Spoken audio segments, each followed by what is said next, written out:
என்னோட பேர் pastor Daniel Selvakumar. Yelagiri மலையில சர்ச் மினிஸ்ட்ரி பண்ணிட்டு இருக்கிறோம் ஃபேமிலியா. ஆனா உள்ள லைஃப் எப்படி இருக்குன்னா வெள்ளையடிக்கப்பட்ட கல்லறை, அதற்கு ஒப்பாதான் இருக்கு. பரலோகம் நரகம் அப்படின்ற கான்செப்ட் இருக்கும் அப்படின்னா கண்டிப்பா நான் ஹெவனுக்கு போக மாட்டேன் நல்லா தெரியும். இயேசு நம்ம படைத்த கடவுள் நிர்வாணமா சிலையில் அறையப்பட்டாரா அப்படின்னு சொல்லி அந்த விஷயங்கள் ஒரு பசுமரத்தாணி மாதிரி என்னுடைய இருதயத்துல விதைச்சிருச்சு, விதையா விழுந்தது எனக்கு. ஸோ மினிஸ்ட்ரிக்கு, அதாவது ஃபுல் டைம் மினிஸ்ட்ரிக்கு நீங்க எப்போ உங்களை ஒப்பு கொடுத்தீங்க? அந்த டைம் சேலஞ்சிங் இருந்துச்சு அந்த டிசிஷன் எடுக்கிறது, அதை பத்தி வந்து சொல்ல முடியுமா பாஸ்டர்? ஓகே, கண்டிப்பா. ஃபர்ஸ்ட் ஒரு விஷயம் நான் சொல்லிக்க விரும்புறேன். என்னுடைய பாஸ்டர் வந்து திருச்சியில ஹெவன்லி பவர் அசம்பிளின்னு சொன்னேன் இல்லைங்களா.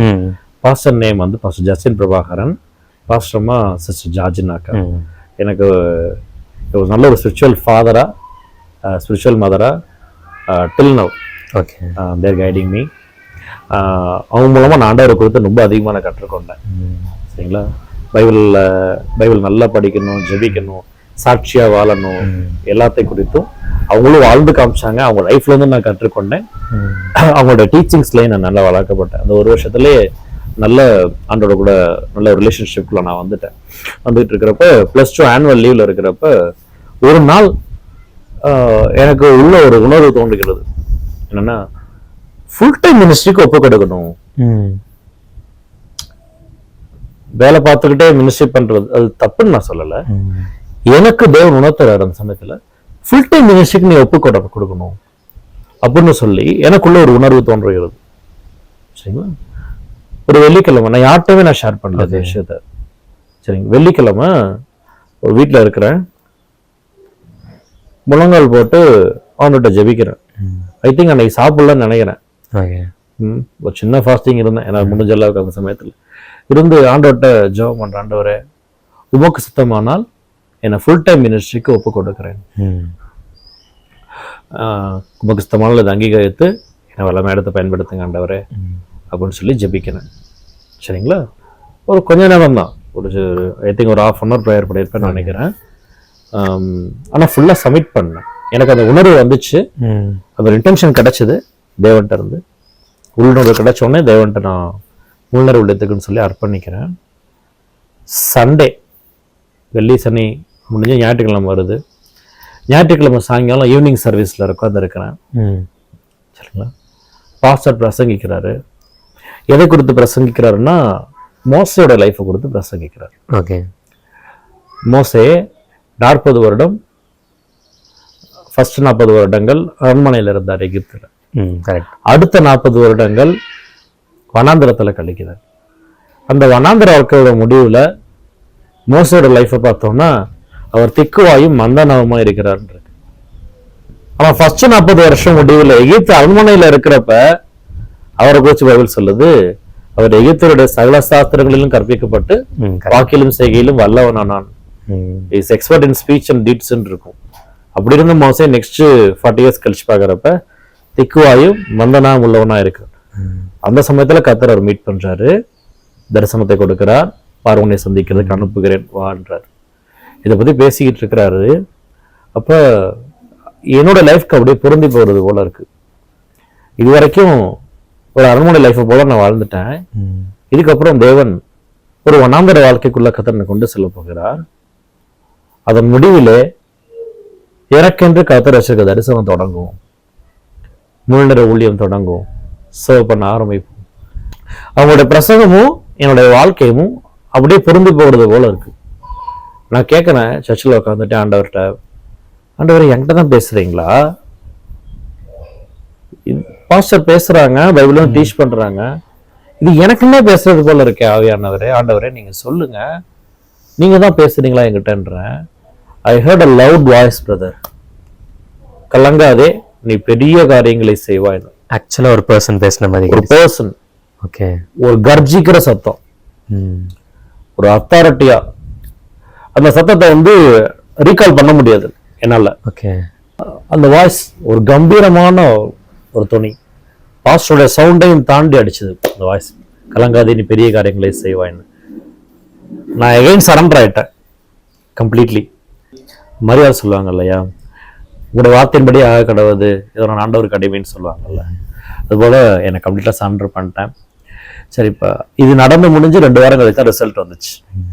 ரிசல்ட் நான் உங்கள்கிட்ட சொன்னேன். கத்திரிப்பு நல்ல மார்க் எடுத்தேன், ஒரு நல்ல இன்ஜினியரிங் காலேஜில் கத்தோட கிருபை நல்ல சீட் கிடைக்கிது. ஆக்சுவலி நிறைய காலேஜில் சீட் கிடைக்கிறது போல இருந்துச்சு. சரிங்களா, இன்ஜினியரிங் காலேஜும் கிடைக்கிற மாதிரி இருந்துச்சு, மெடிக்கல் காலேஜும் கிடைக்கிறது போல இருந்துச்சு.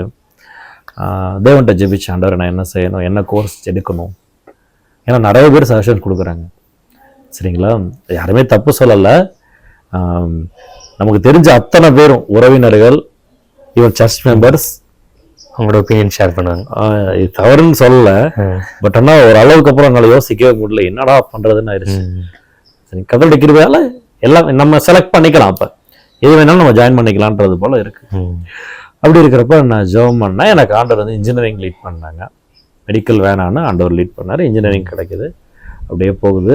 சரி, இன்ஜினியரிங்கில் எந்த ஊரில் படிக்கலாம், நான் என்ன மனசில் யோசிக்கிறேன்னா, இன்னும் கொஞ்சம் வெளியூர் போனால், சரிங்களா, வெளியில் வேற ஊரில் தங்கி ஹாஸ்டலில் படிச்சு அங்கே நான் ஜெபத்தில் ஃபெலோஷிப்பில் கத்தருக்குள்ள இருக்க ஐக்கியத்தில் இன்னும் அதிகமாக வளர முடியும்னு நான் நம்பினேன்.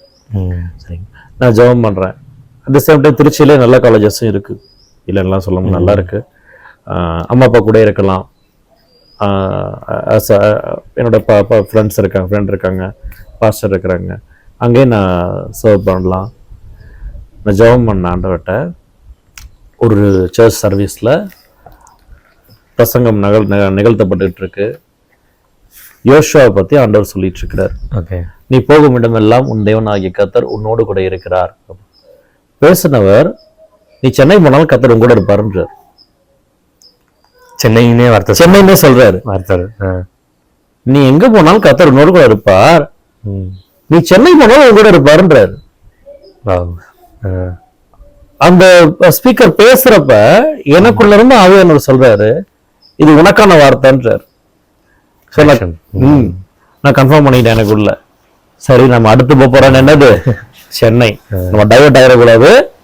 சரிங்களா, எங்க போயிடணும், சென்னைக்கு தான் போகணுன்றது டிசைட் பண்ணிக்கிட்டேன். கர்த்தருடைய கிருபையால சென்னையில் அண்ணா யூனிவர்சிட்டியில் சிஜியில் சீட் கிடைச்சது. ட்ரிபிள் இ கோர்ஸ் அங்கே ஜாயின் பண்ணேன். ஓகே, ஸோ மினிஸ்ட்ரி சமிஷன்ற அந்த பாட்டு இருக்கு இல்லைங்களா, அது இதில் தான் இப்போ தான் நடந்தது. இந்த கேப்பில் தான், அந்த +2 ஆனுவல் லீவில் இருக்கிறப்ப தான் நடந்தது. Okay okay. ஸோ உங்கள் காலேஜ் லைஃப் இப்போ ஸ்டார்ட் ஆகுது, மினிஸ்ட்ரிக்கும் நீங்கள் சப்மிட் பண்ணிட்டீங்க. நீங்கள் அழகாக சொல்லியிருந்தீங்க, ஆண்டவர் வந்து மோசே ஒரு வனாந்திர வாழ்க்கையில் கொண்டு போயிட்டு அவனை உருவாக்குன மாதிரி உங்களை உருவாக்குனதுக்கப்புறம் அந்த ஃபுல் டைம் மினிஸ்ட்ரிக்கான அந்த காலிங் உங்களுக்கு அழைப்புக்கு நேராக வழி நடத்துவார் அப்படின்னு சொல்லிட்டு. ஸோ இந்த காலேஜ் லைஃப் ஸ்பெசிஃபிக்காக எப்படி நடந்தது, அதில் ஏதாச்சும் சுவாரஸ்யமான விஷயங்கள் நடந்ததா? இந்த காலேஜ் லைஃப் எப்படி உங்களை வந்து ஷேப் பண்ணுச்சு டுவர்ட்ஸ் ஆண்டவரோட சித்தம், அந்த மாதிரி ஏதாச்சும் நீங்கள் ஷேர் பண்ண முடியுமா பாஸ்டர்? கண்டிப்பாக. காலேஜ் லைஃப் வந்து எனக்கு ஒரு கோல்டன் லைஃப். எப்படி சொல்கிறதுன்னா, உலகபகமான சந்தோஷத்தின் அடிப்படையில், செலிப்ரேஷன் அடிப்படையில் சொல்ல, உண்மையிலே என்னை ஷேப் பண்ண பிளேஸ் அது. ஓகே, அந்த 4 வருஷமே கர்த்தருடைய கிருபையால ஒரு கிறிஸ்டியன் ஃபெலோஷிப்பில் இருந்தேன்னா, அந்த ஃபெலோஷிப் ஸ்மால் கேதரிங். சரிங்களா, ஒரு சர்ச்சில் as a காலேஜ் ஸ்டூடெண்ட்ஸ் நாங்கள் அசம்பிள் ஆகும். அதில் பார்க்குறப்போ கொஞ்சம் பேர் தான் இருப்போம். என் மனசுக்குள்ளே நான் இப்படி தீர்மானித்துக்கிட்டேன், இது என்னுடைய சர்ச். சரிங்களா, இங்கே நான் சர்வ் பண்ணுறேன். சாமுவேல் எப்படி தேவனுடைய ஆலயத்தில் பணிவிடைகளை செய்தாரோ, I prefer to work, I prefer to serve. நான் ஸ்டேஜ் பர்ஃபார்மன்ஸஸை விட, தப்புன்னே நான் சொல்லலை, நான் ஸ்டேஜில் நிற்கிறத விட பேக்ரவுண்டில் நிற்கிறத, பணிவிடைகளை செய்கிறதுல என்னை இன்வால்வ் பண்ணிக்கிட்டேன். எல்லாத்தையும் தாண்டி பைபிளில் சாமுவேல் எப்படி பண்ணாரோ அதுபோல் நான் ஷேப் பண்ணிக்கிட்டேன். ஒர்க் பண்ணிட்டே இருப்பேன் கர்த்தருக்கென்று. குறிப்பாக 2 ப்ரோக்ராம்ஸ் கண்டக்ட் பண்ணுவோம் ஒரு செமஸ்டர்லையும். ஒரு செமஸ்டரில் ஒரு காஸ்பல் ப்ரோக்ராம், நெக்ஸ்ட் செமஸ்டர் ஒரு காஸ்பல் ப்ரோக்ராம் கண்டக்ட் பண்ணுவோம், டான் அண்ட் ஹாப்பேன்னு சொல்லி. அந்த சமயத்தில் அந்த ப்ரோக்ராம்ஸோட ஃபைனல் ப்ரேயரில் எல்லாரும் ஸ்டூடெண்ட்ஸ்லாம் கரங்களை உயர்த்தி ஆண்டவர்கிட்ட ஜெபம் பண்ணுவாங்க. நான் லிட்டரலாக அந்த சமயத்தில் பின்னால் ஒரு 2 நிமிஷம் அதை ரசிப்பேன். நான் ஐஸ் க்ளோஸ் பண்ண மாட்டேன். அந்த சமயத்தில் நின்று நான் அதை பார்ப்பேன். அப்போ எனக்குள்ள ஒரு சந்தோஷம் வரும். அந்த சந்தோஷத்துக்காக நெக்ஸ்ட் 6 மந்த்ஸ் ஓடுவேன். என் லைஃப்பும் ஃபெலோஷிப்பும் பிரிக்கவே முடியாத அளவுக்கு இருக்கும். எவ்ரி வீக் தொடர்ந்து போயிருவீங்க? எவ்ரி வீக் டியூஸ்டே ஃபெலோஷிப் போவோம், தேர்ஸ்டே பைபிள் ஸ்டடி இருக்கும், அது இல்லாமல் ஃப்ரைடே பேஸ்கெட் பால் கிரவுண்டுன்னு சொல்லி ஒரு கிரவுண்ட் இருக்கு, அங்க ப்ரேயர் பண்ணுவோம். சரிங்களா? இல்ல சண்டே ரொம்ப சேலஞ்சிங்கா இருக்கும்ல காலேஜ் லைஃபையும் சரி இந்த ப்ரேயர் லைஃபையும் பேலன்ஸ் பண்றது ரொம்ப சேலஞ்சிங்கா இருந்துச்சா? அப்படிலாம் இல்லைங்க, எனக்கு நான் அப்படிலாம் யோசிச்சதே கிடையாது. நான் ரொம்ப சேலஞ்சிங்கெல்லாம் இருந்தது, ரொம்ப இன்ட்ரெஸ்டடா ஜாலியா பண்ணுவோம். ஆண்டவரை நேசிக்கிறப்ப இது ஒரு சேலஞ்சிங்கா எனக்கு தெரியல. ஆக்சுவலி ரொம்ப சந்தோஷமா ஜாலியா பண்ணுவேன். சரிங்களா? ஸ்டடீஸை விட அதிகமான இம்பார்ட்டன்ஸ் வந்து ஸ்பிரிச்சுவல் லைஃபுக்கு தான் கொடுத்தேன். அப்படிதான் இப்போ வரைக்கும் நானுமே டீச் பண்றது, உங்களோட ஸ்டடீஸை விட ஸ்பிரிச்சுவல் லைஃப்க்கு அதிக இம்பார்ட்டன்ஸ் கொடுக்கணும்னு சொல்லி அதில் கத்தரிக்கிறப்பயால அந்த விஷயத்துல என்னால் ரோல் மாடலாக இருக்க முடிந்தது பார்க்குறேன். ஆண்டவர் நிறைய விஷயங்களை கற்றுக் கொடுத்தாரு. எங்களோட ஃபெலோஷிப்ல ஒரு 2-3 ஸ்டாஃப்ஸ் இருக்கிறாங்க, அவங்க பைபிள் டீச் பண்ற விதம் பார்த்து ரொம்ப இன்ஸ்பயர் ஆகிருக்கிறேன். நாமளும் ஒரு நாள் பைபிள் டீச் பண்ணணும், இவங்கள மாதிரி தான் டீச் பண்ணணும் அப்படின்னு சொல்லி எனக்குள்ள நல்ல விதை முளைச்சு அடுத்த மரமாகறதுக்கு ஈக்குவலா என் லைஃப் வந்து ரட்சிக்கப்பட்டு பேப்டிசம் எடுத்து காலேஜ் வந்துட்டு இப்போ காலேஜில் இவங்க மூலமாக நான் ஷேப் பண்ணப்பட்டேன். சரிங்களா? என்னோட சீனியர் அண்ணாங்க அக்காங்க அது மட்டும் இல்லாமல் ஸ்டாஃப்ஸ் இவங்க மூலமாக கொஞ்சம் நல்லா வளர்க்கப்பட்டேன் இந்த இடத்துல. ஓகே, எனக்கு அதில் ஒரு ஸ்டாஃப் ஒரு விஷயம் கற்றுக் கொடுத்தாரு, அதை மட்டும் நான் ஷேர் பண்ணுறேன். கண்டிப்பாக. பைபிள் படிக்கிறப்ப ஒரு நாளைக்கு 1 அதிகாரம் 2 அதிகாரம் அப்படிலாம் படிக்காதீங்க அப்படின்னாரு. எப்படி படிக்கிறது சார் அப்பா அப்படின்னு கேட்குறப்ப அவர் சொன்னார், ஒரு புக் எடுத்துக்கிட்டோம்னா ரோமன்ஸ் சாப்டர் எடுத்துக்கிட்டோம்னா ஒரு 16 அதிகாரம் இருக்கா, 2-3 டைமிங்ஸ்ல முடிச்சிடணும், 2 அல்லது 3 டைம்ஸ் அட்டெம்ப்ட் அதில் முடிச்சிடணும். ஒரு டைம் உட்காரீங்களா, ஒரு 8 அதிகாரம் படிச்சிருங்க, அடுத்த ஒரு 8 அதிகாரம் முடிச்சிடணும். ஸ்டார்டிங் டேஸ்ல குரோ ஆகிறதுக்கு நிறைய படிக்கணும், நீங்க தியானிக்கவும் செய்யுங்க, ஆனால் நீங்க நிறைய படிங்க. இப்படி படிங்க. பிலிப்பியன்ஸ் 4 அதிகாரம் தான் இருக்கு, ஒரே இதுல முடிச்சிடணும், அதை வச்சுட்டு ஒரு வாரம் உட்காந்துட்டு இருக்காதீங்க, முடிச்சிருங்க. யாக்கோபு 5 அதிகாரம் தான் இருக்கு, ஒரே இதுல முடிச்சிருங்க அப்படின்னாங்க. ஸோ நிறைய பைபிள் படிப்பேன், குடும்பம் மட்டும் ஏர்லியராக எந்திரிச்சிருவேன் ஹாஸ்டல்ல. சரிங்களா? எந்திரிச்சு ப்ரேயர் பைபிள் ரீடிங் ஒதுக்கிட்டு அதுக்கப்புறம் தான் காலேஜ் போவேன். பிரேக் டைம் இருக்கு இல்லைங்களா? ஆமா, எங்க டிபார்ட்மெண்ட் நிறைய ஃப்ரீ டைம் இருந்துச்சு, நிறைய ஃப்ரீ பீரியட்ஸ் எங்க டிபார்ட்மெண்ட்டுக்கு இருந்துச்சு. கர்த்தருடைய கிருபையால நம்ம என்ன வாஞ்சிக்கிறோமோ அது கர்த்தருக்கு பிரியமா இருந்துச்சுன்னா தேவன் கரெக்டா நடத்துவார். அதுக்கு ஏற்றார் போல அது கர்த்தருக்கு பிரியமான வாஞ்சியா இருக்கணும் இல்லையா? நான் வந்து பைபிள் நிறைய படிக்கணும்னு நினைக்கிறேன். எங்க காலேஜுக்கும் மெஸ்ஸுக்கும் ஹாஸ்டலுக்கும் டிஸ்டன்ஸ் அதிகம் ரொம்ப. ஓகே, இதெல்லாம் நடந்து போயிட்டு வந்துட்டு இருந்தா ஒரு சின்ன டைமிங் கூட கிடைக்காது. இப்படி என்னடா பண்ணலாம்னு யோசிச்சுட்டு இருக்கிறேன். எங்க சீனியரை நான் கால் பண்றாங்க, டேய் நான் ஃபைனல் இயர் கிளம்ப போறேன், இப்ப சைக்கிள் இருக்கு வேணுமான்னாங்க. கொடுங்க, நான் தயவு செஞ்சு கொடுங்கன்னு சொல்லி அதை வாங்கிட்டு எனக்கு தெரிஞ்சு அந்த சைக்கிள் 3 வருஷம் ஓட்டினாங்க, 3.5 வருஷம் கிட்ட. டைம் வேஸ்டே பண்ண மாட்டேன். கிளாஸ் முடியுதா அடுத்த நிமிஷம் சைக்கிள் எடுத்து கிளம்பிடுவேன், மெஸ்ஸுக்கு வருவேன், சாப்பிடுவேன், நேரா ஹாஸ்டலுக்கு வந்துட்டு அட்லீஸ்ட் ஒரு 1/2 hour ஆச்சும் 3/4 மணி நேரமாச்சும் பைபிளுக்குன்னு ஒதுக்குவேன். சரிங்களா? ஃப்ரெண்ட்ஸ் கூட நிறைய டைம் ஸ்பெண்ட் பண்ண மாட்டேன். கேன்டீன் போறது கொள்றது பசிச்சுனா போய் சாப்பிடுவோம், ரைட். ஆனா மேக்ஸிமம் ஆஃப் த டைம் நான் சேவ் பண்ணேன் என்னால் குடும்பம் மட்டும். சரிங்களா? ஸோ இப்படியா காலங்கள் கடந்தது. நான் இப்போ பண்ணிட்டு இருக்கிற மினிஸ்ட்ரிஸ்க்கு என்னுடைய அழைப்பு இருக்கு, தரிசனத்திற்கு ரொம்ப முக்கியமான ஒரு பிளேஸாக என்னுடைய காலேஜ், அந்த காலேஜில் கர்த்தர் என்னை உருவாக்கினார்னு நான் சொல்லுவேன். அந்த ஃபெலோஷிப் உங்களை அருமையா ஷேப் பண்ணியிருக்கு அப்படின்னு சொல்லலாம். ஓகே பாஸ்டர், உங்க காலேஜ்க்கு அடுத்து எப்படி உடனே ஊழியத்துக்கு நேராக நீங்கள் வழிநடத்தப்பட்டீங்களா, இல்லை அது வேலைக்கு நேராக நீங்க போனீங்களா? ஓகே, உடனே மினிஸ்ட்ரிக்கு வரல, கொஞ்ச நாட்கள் நான் ஒர்க் பண்ணேன். என்னோட நான் இதை வந்து நான் கண்டிப்பாக சொல்லணும்னு நினைக்கிறேன். காலேஜ் முடிச்சதுக்கப்புறம் ஒரு 2 years என் லைஃப்ல ரொம்ப சஃபரான ஒரு காலகட்டம். ஓகே, நான் எதிர்பார்க்காத நிறைய விஷயங்கள் நடந்துச்சு அந்த சமயத்தில். காலேஜ் முடிச்சுட்டு வீட்டுக்கு போகிறேன், திருச்சிக்கு போகிறேன், ஒரு சில நியூஸஸ் கேள்விப்படுறேன். ஒரு சூழ்நிலை, எங்களுடைய வீடு வந்து ரொம்ப பெரிய போராட்டத்தில் இருக்கு, பெரிய கடன் சுமை. சரிங்களா? அறியாமை தான், பெரிய கடன் சுமை. அந்த கடன்ல இருந்து வெளில வர்றதுக்கு என்ன வழின்னு சொல்லி பாக்குறப்ப ஒரே ஒரு ஆப்ஷன் தான் இருந்துச்சு. எங்களுடைய சொந்த வீடு இருந்துச்சு. அந்த வீட்டை விற்கக்கூடிய சூழ்நிலை. சரி, இந்த வீடு எப்படி கட்டினாங்க எங்க அப்பா அப்படின்னு சொல்லி பாக்குறப்ப ரொம்ப கஷ்டப்பட்டு ஒரு 20 வருஷத்துக்கு முன்னாடி 25 வருஷத்துக்கு முன்னாடில இருந்து எங்க அப்பா ஃபர்ஸ்ட் எப்படி ஜாயின் பண்ணாருன்னா பியூனா இருந்தாங்க.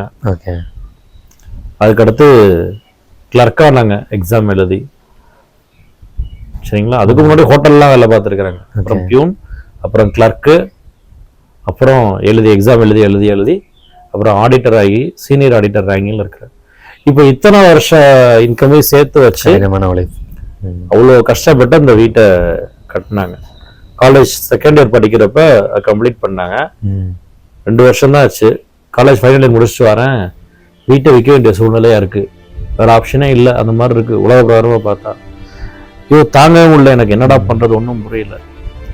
மேல ஒரு சின்ன ரூம் இருந்துச்சு, அதை ப்ரேயர் ரூம் மாதிரி வச்சிருந்தேன். எனக்கு தனியா போய் எங்க ஜெபம் பண்றேன். ஆண்டவரே ஹெல்ப் பண்ணுங்கப்பா, எத்தனை பேருக்கு அத்தனை அற்புதம் செஞ்சுருக்கிறீங்க. இந்த வீட்டை விற்காம இந்த கடன்ல இருந்து வெளில வர்றதுக்கு நீங்க ஹெல்ப் பண்ண முடியும் நான் நம்புறேன், என்ன ஹெல்ப் பண்ணுங்கப்பான்னு ஆண்டவர் ஒரே ஒரு வேர்டு தான் கொடுத்தாரு. முதலாவது உன்னுடைய குடும்பத்திற்கு தேவை ரட்சிப்பு, அதற்கு பிறகுதான் ஆசீர்வாதம்னாரு. அது ரொம்ப ஸ்ட்ராங்கா இருந்திருக்கு கேட்கும்போது. முதலாவது உன்னுடைய குடும்பத்திற்கு தேவை ரட்சிப்பு, செகண்ட் தான் பிளஸிங், ஃபர்ஸ்ட் சால்வேஷன், செகண்ட் தான் சால்வேஷன். கிளியரா புரிஞ்சுக்கிச்சு. ஆண்டவர் என்ன சொல்றாரு, இந்த வீட்டை விற்கும்படி செல்கிறார் அப்படின்றது புரிஞ்சிச்சு. நேராக கீழே வந்தேன், அப்பா சாப்பிட்டுட்டு இருந்தாங்க. அப்பாட்ட சொல்றேன், அந்த வீட்டை சேல்ஸ் பண்ணிடலாம் பண்றேன். அப்பா சரிப்பான்ட்டாரு. அதுக்கு முன்னாடி வரைக்கும், அந்த நிமிஷத்துக்கு முன்னாடி வரைக்கும் எந்த ஒரு பெரிய விஷயமும் என்னை கன்சல்ட் பண்ணியோ அல்லது நான் சொல்லியோ யாரும் செஞ்சது கிடையாது. ஆனா இந்த வேர்டு பரலோகத்துல இருந்து வந்தது. குடும்பத்துக்கு ஃபர்ஸ்ட் தேவை சால்வேஷன், செகண்ட் பிளஸிங்ன்றாங்க. இதை அடிப்படையாக கொண்டு வந்து சேல்ஸ் பண்ணி முடிச்சிடலாம்ப்பா, ரிலீவ் ஆயிடலாம் அப்படின்றேன். சரின்ட்டாங்க எங்க அப்பா. வீடை விற்கிறோம், கடன்லாம் கொஞ்சமா அடைக்கப்படுது. அதையும் தாண்டி கொஞ்சம் இருந்துச்சு. சரிங்களா, நான் அதை சொல்றேன் ஒரு கொஞ்ச நேரம் கழிச்சு. அதையும் தாண்டி கொஞ்சம் கடன்லாம் இருந்துகிட்டு இருக்கு. வீட்டை வித்துட்டு அதே தெருவுல ஆப்போசிட்ல வாடகை வீடு குடி இருந்துட்டு இருக்கோம். எப்படி இருக்கும் அந்த கடினம். அது மத்தியில போயிட்டு இருக்கிறேன். சர்ச்சுக்கு போக்குவரத்துமா இருந்துட்டு இருக்கிறேன். பைபிள் ஸ்டடிஸ் அட்டன் பண்றேன், போயிட்டு இருக்கு. ப்ரேயர் பண்ணிட்டு இருக்கிறேன். அந்த சூழ்நிலையில ஒரு சிஸ்டர் ஒருத்தவங்க, அதே தெருவில் குடியிருக்கிற ஒரு ஆன்டி, சர்ச் போறவங்க, அவங்களுக்கு என் பேரும் தெரியாது, என் பேர் அவங்களுக்கும் தெரியாது. எத்தனை நாள் அறிமுகம் பண்ணவங்க எதுவுமே தெரியாது. நேரம் வந்தாங்க வீட்டுக்கு, இந்த புக்கை படிப்பான்னு சொல்லி கொடுத்துட்டு போயிட்டாங்க. அது என்ன புக்குன்னா, பாஸ்டர் சாம் ஜபதுரை அவர்கள் எழுதின உபத்திரங்களின் மத்தியிலே ஆறுதல் நினைக்கிறேன் அந்த புக்கு பேரு. ஆவிக்குரியவர்கள், கிறிஸ்தவர்கள் ஒரு சபையின் சரித்திரத்தை ஒட்டி அப்படி எழுதப்பட்டிருக்கும். கம்யூனிஸ்ட் கவர்மெண்ட்ல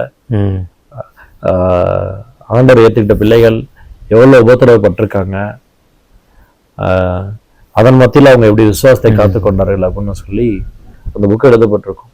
ஒரே ஸ்ட்ரெச்சில் முடிஞ்சுச்சு. கொஞ்சம் பெரிய புக் தான். ஒரே ஸ்ட்ரெச்சில் ஆவியானவர் நடத்தின ஃபுல்லா படிச்சேன். நான் திடப்படுத்திக்கிட்டேன்.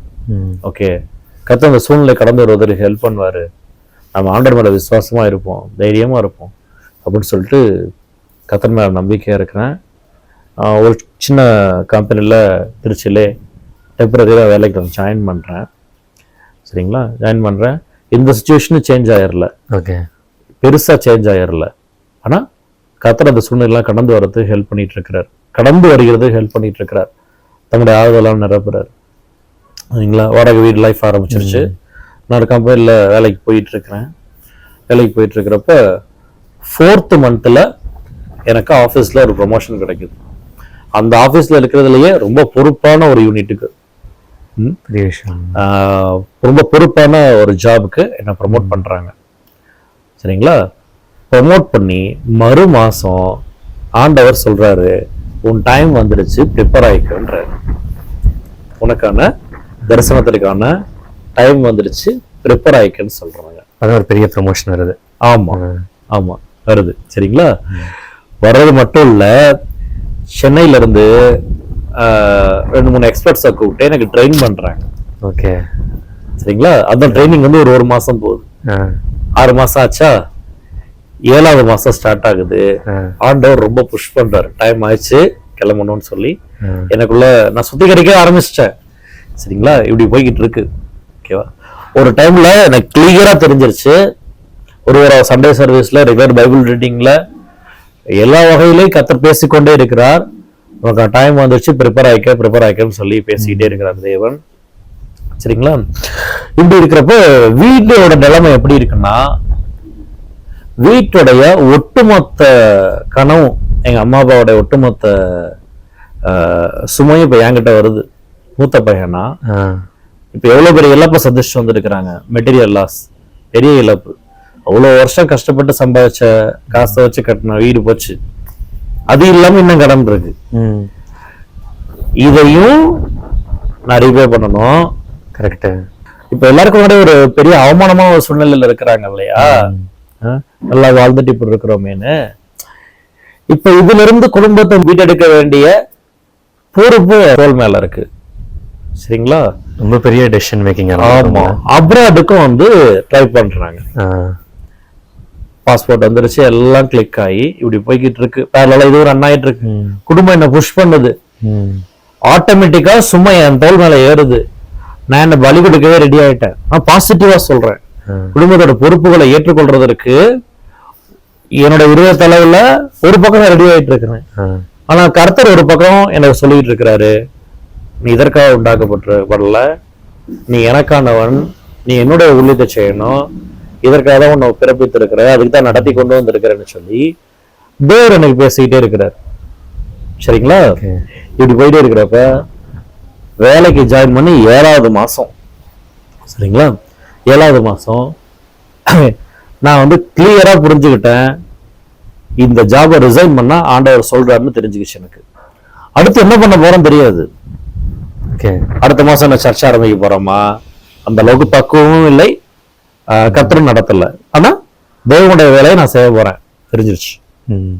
You have to resign. First instruction மட்டும்தான் வருது ஆண்டவர்கிட்ட வந்து, இந்த ஸ்டெப்புக்கு அடுத்து என்ன அப்படின்னு சொல்லிட்டு இப்ப தெரியல, நமக்கு ஒண்ணுமே தெரியல, பிளாங்கா இருக்கு. அப்புறம் ரொம்ப கஷ்டமா இருந்திருக்கு பாஷா அந்த டிசிஷன் எடுக்கிறது. அதுதான் சொல்றேன், நான் வந்து டிசிஷன் எடுக்கிறதுல ஐ அம் நாட் அ பெரிய எக்ஸ்பர்ட் இல்ல, ஐ அம் நாட் அ பெரிய பிக் எக்ஸ்பர்ட் இந்த விஷயங்கள்ல. ஒரு சிலர்லாம் கரெக்டா முடிவு எடுப்பாங்க, அப்படியே செஞ்சுட்டு போயிடுவாங்க. நம்ம நான்லாம் ஒரு வகையில சூழ்நிலை கைதிதான். ஆனால் இந்த முடிவில் எடுக்கிறதுக்கு ஆவியானவர் தான் ஹெல்ப் பண்ணும். ஒரு பக்கம் குடும்பத்தினுடைய அழுத்தம், அவங்களால செய்ய முடியாத விஷயங்கள் நம்ம செஞ்சு காமிக்கணும், செஞ்சு கொடுக்கணும், அவங்களுக்கு நன்றி கண்ணால செய்யணும், அவன் நல்ல பொசிஷன்ல திருப்பி உட்கார வைக்கணும் எல்லாரையும் சொல்லி இருதயத்துல தயாராகிறேன். ஆனா தேவன் வேறொரு பாரத்தை கொடுக்கிறாரு, அவருடைய பாரத்தை என்ன கொடுக்கிறாரு. எல்லாத்துக்கும் அப்புறப்பட்டு காடோட இன்ஸ்ட்ரக்ஷன் கிளியரா வருது, ரிசைன் பண்ணுன்றாரு. கிளியரா தெரிஞ்சுக்கிச்சு எனக்கு. சரிங்களா, 7வது மாசம் நான் ரிசைன் பண்றதுக்கு ரெடி ஆகுறேங்க. ஓகேவா, இப்ப ஆபீஸ்ல சும்மா விட மாட்டாங்க எனக்கு. ஒரு எத்திக்ஸ் படி பாக்குறப்ப இப்பதான் ப்ரொமோஷன் கொடுத்தாங்க. ஒரு மாசம் சென்னையில இருந்து ஒருத்தரை கூட்டு வந்து அவருக்குன்னு சொல்லி தனியா அவங்க எங்கெங்கெல்லாம் அகாமடேட் பண்ணிருந்தாங்கன்னு கூட எனக்கு தெரியும். அவருக்குன்னு சொல்லி ரொம்ப சூப்பரான ஹோட்டல்ல அகாமடேட் பண்ணி கொடுத்து ட்ரைனிங் கொடுத்து அடுத்த மாசம் ப்ராஜெக்ட்ல உட்கார வச்சா, இப்ப வந்து இப்ப நான் சொன்ன எப்படி அக்செப்ட் பண்ணுவாங்க. நம்ம லீகலா பேசணும்னா பேசலாம், மினிமம் நோட்டீஸ் பீரியட் எவ்வளவு சர்வ் பண்ணிட்டு போனா போகலாம். பட் தார்மீக அடிப்படையில சொல்றேன், நான் யோசிக்கிற ஆள் தான். சரி கொஞ்ச நாள் போலாமே அப்படின்னு யோசிக்கிற ஆள் தான். சரி பாவம் கொஞ்சம் ட்ரைனிங் கொடுத்துருக்காங்க அண்ணா அப்படின்னு சொல்லிட்டு. ஆனா தேவன் சொல்ற ரிசைன் பண்ண சொல்றாரு. இப்படி இருக்கிறப்ப நான் சொல்லிட்டேன் ஆண்டவர்கிட்ட, ரிசைன் பண்றேன் ஆண்டவர்னு சொல்லி அர்ப்பணிச்சுட்டு நேரா ஆபீஸ்க்கு வந்து உட்கார்ந்து இருக்கிறேன், சிஸ்டம் முன்னாடி உட்கார்ந்து இருக்கிறேன். ஒருத்தர் வராரு. யாருன்னா என்ன அந்த கம்பெனிக்கு ரெக்ரூட் பண்ண ஹெச்ஆர். ஓகே, நான் இப்ப இந்த வேலையை விட்டு போறேன்னு சொன்னா என்ன ஃபர்ஸ்ட் பிளாக் பண்ணக்கூடியவர் அவர் தான். எமோஷனலி பேசுவாங்க. நான் சொல்றது புரியுது இல்லையா? என்னடா ரெக்ரூட் பண்ண நல்ல பேர் எடுத்து கொடுப்பேன்னு பார்த்தா இப்படியே போறேன்ற ட்ரைனிங் கொடுத்துருக்கு. இப்படிலாம் பேசினாலே சார் ஃபீல் பண்ணாதீங்க சார், நான் பாத்துக்கிறேன் சார், இருக்கேன் சார் அப்படின்னு சொல்லி அவர்கிட்ட காம்ப்ரமைஸ் ஆகிற ஆள் நான் பொதுவா.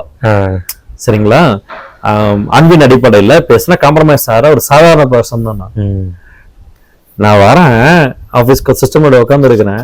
அவர் எல்லாருக்கும் வந்து கை கொடுத்துட்டு போயிட்டு இருக்கிறாரு. தம்பி நான் போயிட்டு வரேன்ப்பா, இந்த கம்பெனில இருந்து ரிசைன் பண்ணிட்டேன், வேற ஒரு கம்பெனில ஜாயின் பண்ணிட்டேன், நல்லா இருங்க, நல்லா பண்ணுங்கன்னு சொல்லி எல்லார்ட்டையும் வந்து கை கொடுத்துட்டு போயிட்டு இருக்கிறாரு. நான் பாக்குறேன், எனக்கு இருந்த ஃபர்ஸ்ட் தடவை யாரு? இந்த ஹெச்ஆர் அவர் தான் இருந்தாரு. அவர் இல்ல, இதுக்கப்புறம் முடிஞ்சிருச்சு. இதனை ஈவெண்டா பார்த்துக்கிட்டே இருக்கிற பிரதர், அன்னைக்கே தேவன் சொல்றாரு, அவர் என்கிட்ட விஷ் பண்ணிட்டு போன ஒரு சில நிமிஷங்கள்லயே தேவன் எனக்கு ஒரு வேர்டா காமிக்கிறாரு, உணர்த்துறாரு. தாவீது ஒரு யுத்தத்துக்கு போறப்ப சொல்வாரு தேவன், முசுக்கொட்டை இலைகளின் இறைச்சலை கேட்கும் பொழுது, மல்பரி ட்ரீஸோட இறைச்சலை கேட்கும் பொழுது கர்த்தர் உனக்கு முன்பாக புறப்பட்டு இருப்பார் என்பதை அறிவாயாக. ஒரு சைன் மாதிரி. எஸ், அந்த வசனத்தை லீட் பண்றாரு. நான் கிளியரா புரிஞ்சுக்கிட்டேன், கர்த்தர் நமக்கு முன்னாடி போயிட்டு இருக்கிறாரு, நம்ம அவரை ஃபாலோ பண்ணி என்ன பண்ணிடணும், கரெக்டா பின் தொடர்ந்துட்டு போயிடுவோம் அப்படின்னு சொல்லிட்டு ரிசைன் பண்றதுக்கு ரெடி ஆயிட்டேன். மறுநாள் வந்து இன்சார்ஜ் பேசுறேன். பேசுறதெல்லாம் இல்ல, யார் மூலமா ப்ரொசீட் பண்ணணும்னு மட்டும் கேட்டேன். சாஃப்டா கேட்டுட்டு லெட்டர்லாம் டைப் பண்ணி டேட்டோட வச்சிருந்தேன். ஓகே, நான் ரொம்ப சீரியஸான அந்த விஷயத்துல எந்த வகையிலையும் ஊழியத்தை குறித்த இந்த முடிவுகள் பின்வாங்கிடக்கூடாது, நான் என்னையும் அறியாமதான் நான் பின்வாங்கிடக்கூடாதுன்னு சொல்லி ரொம்ப சீரியஸா எடுத்துக்கிட்டு எங்க இன்சார்ஜ் பேசினேன். சார், சப்போஸ் இந்த ஜாப்ல இருந்து வெளில போறோம்னு வச்சுக்கோங்களேன், என்ன சார் பண்ணலாம், யார் மூலமா சார் ப்ரொசீட் பண்ணணும் நீங்க சொல்லுங்க அப்படின்றப்ப, உங்க மூலமா ப்ரொசீட் பண்ணுமா எப்படி சார் அப்படின்னு சொல்லி கேட்டேன். அவங்க சொன்னாங்க, அப்கோர்ஸ் நான் தானே உங்க இன்சார்ஜ் அப்படின்னாங்க. அப்ப இந்தாங்க சார், அவர் ஷாக் ஆயிட்டாரு. நான் பார்த்துருக்க மாட்டாரு, எதிர்பார்க்கல. சரிங்களா, டேட்ல போட்டீங்களா, டேட்டும் போட்டீங்களா அப்படின்னாரு. சரி, ஓகே, எல்லாம் ப்ரொசீட் ஆயிடுச்சு. சரி, என்ன பண்ண முடியும். அவரும் மறுநாள் வந்தாரு, திருப்பி இன்சார்ஜ் வந்தாரு. என்ன சார் ப்ரொசீட் பண்ணிடலாமா சொல்லுங்க அப்படின்னாரு. சொல்லுங்க அப்படின்னாரு. சரிங்க சார், ஒரு 1 மணி நேரம் டைம் கொடுங்க. சும்மா ஃபார்மாலிட்டி கரெக்டாக சொன்னேன். அப்படி 20 நிமிஷம் ஆச்சு ஒர்க் பண்ணிட்டு இருந்தேன். 25வது நிமிஷம் செகண்ட் ஃப்ளோர் போயிட்டேன், கொஞ்சம் லோன்லியா இருக்கும். அங்க போயிட்டு அண்ணன் சொன்னேன், ஒரு அடுத்த நிமிஷம் எங்க போறேன்னு தெரியாது, என்ன செய்ய போறேன்னு தெரியாது, ஆனா உங்களை மட்டும் நம்பி என்னுடைய கரியரை ஸ்டார்ட் பண்றான்றவரை, எனக்கு எல்லாமே நீங்க தான் சொல்லிட்டு கீழே வந்தேன். ப்ரொசீட் பண்ணிருங்க sir. Minimum notice period 1 month work பண்ணணும். முடிச்சேன். முடிச்சதுக்கு அப்புறம் இமீடியட்டா கருத்துட்டு வந்து வார்த்தைகள்லாம் வந்துடல. 3 months ஃபாஸ்டிங்ல இருந்தேன் கம்ப்ளீட்லி. ஓகே, 3 மாசம். சரிங்களா, ஒரு வேளை மட்டும் சாப்பிடாம இருந்தேன், ஒரு சில நேரம் 2 வேளை சாப்பிடாம இருப்பேன். ஃபாஸ்டிங் போணுச்சு. எங்க சர்ச்சில் வந்து 40 days ஃபாஸ்டிங் ப்ரேயர் ஆர்கனைஸ் பண்ணியிருந்தாங்க. நான் அந்த ஃபாஸ்டிங் ப்ரேயர்ல நானும் ஃபாஸ்டிங் ஜெபம் பண்ணேன். ஒரு சில நேரம் ஒரு வேளை, ஒரு சில நேரம் 2 வேளை சாப்பிடாம இருந்து ஜெபம் பண்ணேன். 3 times ப்ரேயர் நடந்துச்சு சர்ச்சில். ஏர்லி மார்னிங் 5:30 to 6:30, அப்புறம் 10:30 to 11:30, அதுக்கடுத்து evening I think 6 to 6:30 to 8 நினைக்கிறேன். இந்த 3 டைம் நடந்துச்சு. நான் இதுல குறைஞ்சது 2 இடத்துல 2 டைமிங்ஸ்ல நான் ப்ரேயர் அட்டன் பண்ணேன். சைக்கிள்லே தான் டிராவல். ஃபினான்ஷியல் சுச்சுவேஷன் வந்து 0.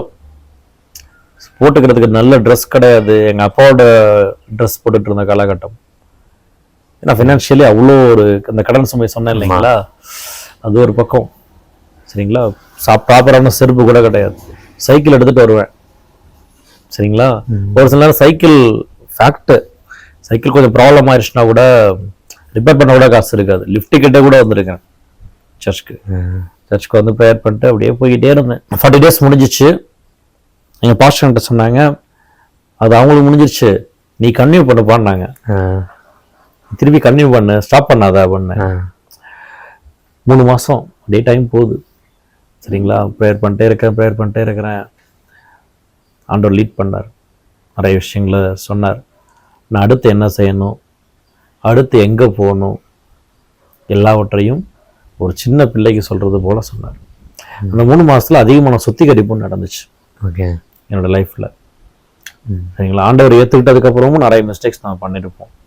அது எல்லாத்தையும் அந்த அறிக்கையிட்டு கன்ஃபஸ் பண்ணி, சரிங்களா, ஒரு கம்ப்ளீட் சுத்திகரிப்புக்கு நேராக அந்த 3 months நான் எடுத்துக்கிட்டேன். கர்த்தர் நடத்தினார். ஓகே, ஸோ எப்படி முழு நேர ஊழியத்துக்கு நேராக நீங்கள் உங்களை அர்ப்பணித்தீங்க அப்படின்னு சொல்லிட்டு வறுமையாக நீங்கள் சொல்லிங்க. ஆச்சரியமா இருந்துச்சு எங்களை கேட்கும் போதும். முதல் ஸ்டெப் என்னவா இருந்துச்சு? ஸோ எங்கேருந்து நீங்கள் ஸ்டார்ட் பண்ணீங்க? ஆண்டவர் எப்படி உங்களை நடத்துறாரு? ஓகே,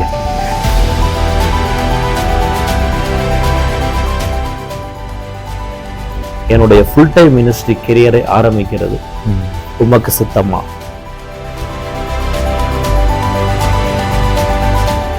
அவர் என்ன சொல்றாரோ அதன்படி செஞ்சா கர்த்தர் அற்புதம் செய்வார்ன்றதுக்கு இது ஒரு பெரிய உதாரணம் என் லைஃப்ல. ஒண்டர்ஃபுல்.